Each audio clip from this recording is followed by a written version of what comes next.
एक गांव में एक बूढ़ी माँ और उसकी एकमात्र बेटी रहती थी। माँ बहुत ही मेहनती और दयालु थी, जबकि बेटी सुंदर और चंचल थी। माँ ने अपनी बेटी को बहुत प्यार से पाला था और उसके लिए हमेशा अच्छे भविष्य की कामना करती थी। बेटी भी अपनी माँ से बहुत प्यार करती थी, लेकिन वह अपनी उम्र और सुंदरता को लेकर बहुत गर्वित हो गई थी। समय बीता गया और बेटी के लिए शादी के प्रस्ताव आने लगे, लेकिन बेटी हमेशा इन प्रस्तावों को ठुकरा देती, क्योंकि उसे लगता था कि वह किसी भी साधारण व्यक्ति से शादी नहीं करेगी। वह सोचती थी कि उसे कोई राजकुमार या बहुत धनी व्यक्ति ही मिलना चाहिए। एक दिन एक धनी व्यापारी का बेटा उसके लिए शादी का प्रस्ताव लेकर आया।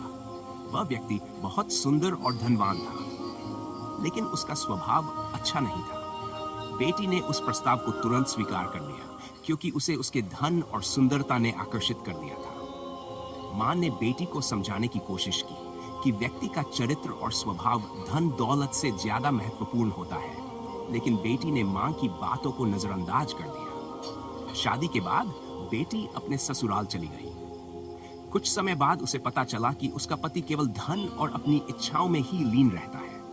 वह न तो बेटी से प्यार करता था और न ही उसकी देखभाल करता था। धीरे धीरे बेटी को एहसास हुआ कि उसने एक बड़ी गलती की है।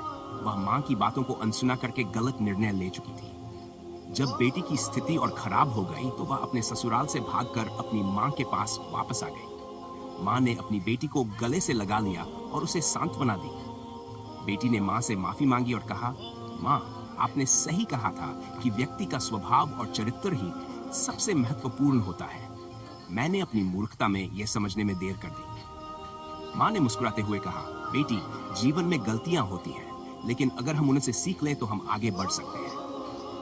इस घटना के बाद बेटी ने अपनी माँ के साथ रहकर जीवन के मूल्यों को समझा और भविष्य में हमेशा सोच समझकर निर्णय लेने का संकल्प लिया। माँ ने भी अपनी बेटी को माफ कर दिया और वे दोनों फिर से खुशी खुशी रहने लगे। इस कहानी से यह सीख मिलती है कि हमें बाहरी आकर्षण और धन दौलत के पीछे नहीं भागना चाहिए, बल्कि व्यक्ति के आंतरिक गुणों और चरित्र को समझकर ही निर्णय लेना चाहिए।